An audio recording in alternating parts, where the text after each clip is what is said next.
Kim Chiu at Paolo Avellino, spotted na magkasama ngayong araw.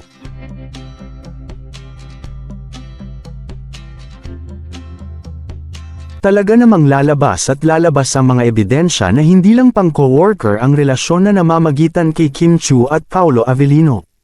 Paano ba naman kasi ay spotted na magkasamang nagja-jogging ang lovebirds ngayong araw ng linggo na kanilang rest day? Hindi na nga nagtaka ang mga Kim Pao fans sa gesture ng dalawa dahil isa naman open secret ang namamagitan sa kanilang dalawa ngayon. Ayon sa nakakita ay magkasamang nagjogging ang dalawa at pagkatapos ay nag-stopover sa isang coffee shop para mag-unwind.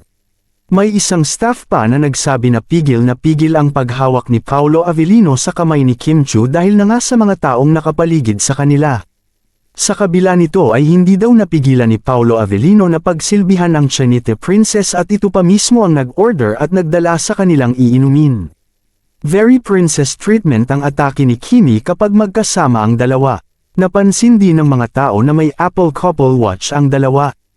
Naintriga tuloy ang mga netizens at gustong malaman kung sino ang nagregalo sa kanilang dalawa ng relo para sa isa't isa.